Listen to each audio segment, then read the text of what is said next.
Ayan, good morning po mga idol, no? Good morning guys around the world. Ayan si Kuya Daniel.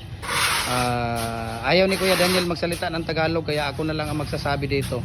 Ang ginagawa po ni Kuya Daniel ay number 4 na CHB hollow block. 5 karatilya na buhangin ang hinahalo niya dito, at saka 1 karatilya na lupa, 1/4 litro na molasses, 2 or 3 timba na tubig ang halo niya dito.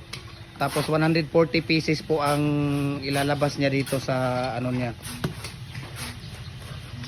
Ayan si Kuya Daniel. Panoorin natin si Kuya Daniel. Parang naglalaro lang si Kuya Daniel sa ano niya, number 4 na CHB. Ayan. So dito si Kuya Daniel. Ilang taon ka na dito, Kuya, hollow block? Ngayon lang. Ha? Ay, ngayong itong taon lang na to? So parang ang galing mo na mag ano Taon. 1 taon. Ayun, si Kuya Daniel isang. Ha? Ay, di matagal na pala to. Matagal na pala si Kuya Daniel. Nahiya lang siya. Ha? 8 years na? 8 years. Bakit sinabi niya ngayon lang? Ano naman nila kabalik Bulma? Ngayon lang siya bumalik. Yun pala. Kaya hindi pala siya. Kaya ayaw niya magsalita ng Tagalog. Dahil ngayon lang pala siya bumalik. Pero 8 years na pala siyang hollow blocker. Ngayon ko lang ito nakita si Kuya Daniel dito eh.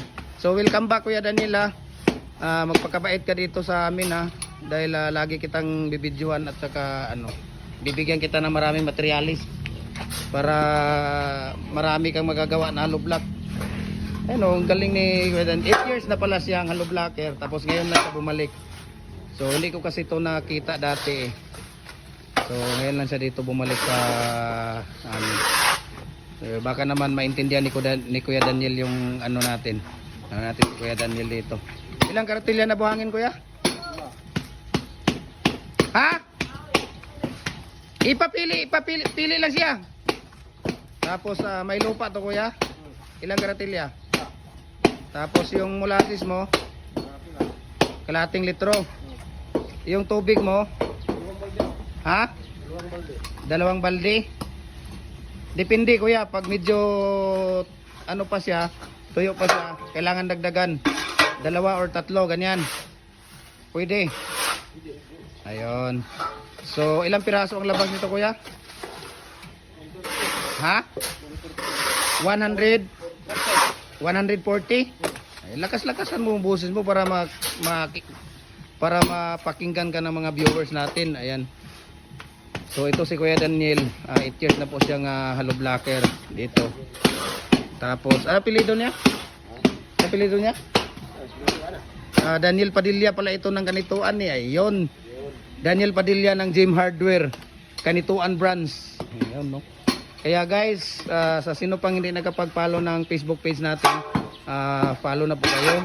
Gym Hardware and Cocolumber Balulang branch, at saka Gym Hardware and Cocolumber Kanituan branch, at saka sa personal Facebook account natin, Felix Tan Pagikan Jr., at saka sa YouTube channel natin, Felix Tan Pagikan Jr. So si Kuya Daniel ay may asawa ka na, Kuya? Ilang anak mo? 2? Nasaan sila ngayon? Nasa bahay. Nandito lang yung bahay mo, di ba?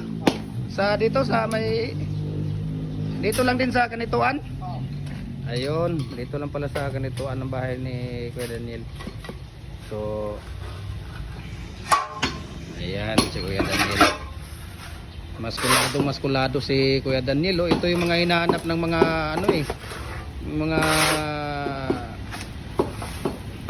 mga hinahanap ng mga sisitahin. Ayun si Kuya Daniel. Kaya natin yung hollow block ni Kuya Daniel. So Kuya, ano bang masasabi mo sa bakit nilalagyan natin ng molasses? Ano bang masasabi mo doon? Bakit? Ha? Para hindi masunog. Ano pa yung dagdag doon sa molasses? Kamugahit siya. Ha? Kamugahit. Para pampatigas, pampatibay, ganon. Ayun. Yun pala yun ang ni Kuya, experience niya sa molasses. So iba-iba ang iba-iba ang opinion nila dito sa molasses pagka tinatanong natin yung mga hollow blocker natin. Pampatibay, pampatigas, more strength ng mga CHB natin. Kaya guys, thank you so much guys. Please share this video guys, share nyo ito para marami tayong mga matutulungan. At kasi kompleto na ito nandito yung mixing at mga techniques natin. Kaya guys, thank you so much for watching and share ninyo ito. Masaya na ako kung ma-share ninyo itong video na to. Kaya share and comment and react. Ayan, thank you so much guys. God bless us all. Bye bye. Ayan, thank you Kuya Daniel Kuya Daniel ng Kanituan. Ayan.